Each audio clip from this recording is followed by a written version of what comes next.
Hari ini 2 Februari 2026.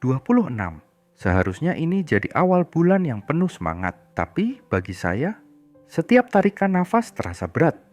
Di depan layar ini ada daftar yang saya susun sendiri. Daftar yang setiap malam membuat saya sulit terpejam. Totalnya 34.262.000 rupiah. Dan di sisi lain, penghasilan saya hanya 9 juta. Matematika manapun tidak akan bisa menyambungkan kedua angka ini. Sampai detik ini, saya sudah mencoba mencari pinjaman ke sana-sini, tapi hasilnya nihil. Saya buntu. Saya tidak tahu harus bagaimana lagi. Kok bisa sampai sebanyak ini? Jawabannya klasik, tapi menyakitkan. Gali lubang, tutup lubang. Awalnya satu aplikasi untuk kebutuhan mendesak.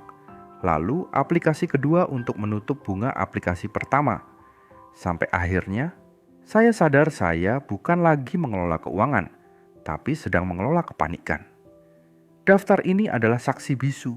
Ada biaya rumah sakit, ada cicilan rumah, KPR, dan sisanya adalah tagihan yang datang hampir setiap hari. Dari tanggal 1 sampai akhir bulan, tidak ada hari tanpa jatuh tempo. Kredivo, Shopee, ada Pundi, Samir, Easy Cash, nama-nama yang kini berubah jadi horor di notifikasi handphone saya. Banyak orang bilang, jangan pinjol kalau nggak mampu bayar. Mereka benar, tapi saat kita terdesak, logika seringkali kalah oleh rasa takut. Sekarang, rasa takut itu berubah jadi lelah yang luar biasa. Lelah harus menghindar dari telepon, lelah harus mengarang alasan, dan lelah membohongi diri sendiri bahwa semua akan baik-baik saja. Bagi banyak orang, 1 jam tanpa notifikasi adalah hal biasa. Tapi bagi saya yang sedang dikejar sisa utang 24 juta ini, 1 jam ini terasa seperti tetesan air di tengah padang pasir yang membakar. Seperti melepas dahaga yang sudah sangat lama saya tahan. Sampai hari ini saya belum dapat pinjaman untuk menutupi lubang 24 juta ini. Dan mungkin ini adalah cara semesta memaksa saya untuk berhenti meminjam, dan mulai menghadapi realita. Meski pahit, meski harus menanggung malu, meski harus memulai dari nol lagi.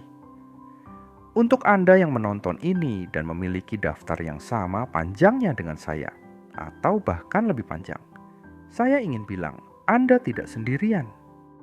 Kita mungkin melakukan kesalahan finansial yang fatal, tapi itu tidak membuat kita menjadi manusia yang gagal total. Uang 24 juta ini besar bagi saya sekarang, tapi kesehatan mental dan nyawa saya jauh lebih berharga.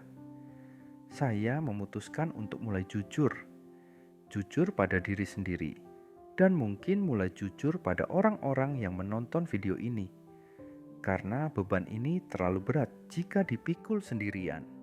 Saya tidak tahu bagaimana cara saya melunasi ini semua dalam sebulan, tapi saya tahu saya harus tetap hidup untuk menyelesaikannya. Saya akan update lagi bagaimana perkembangan perjuangan saya ini. Doakan saya, dan saya doakan Anda juga yang sedang berjuang di lubang yang sama.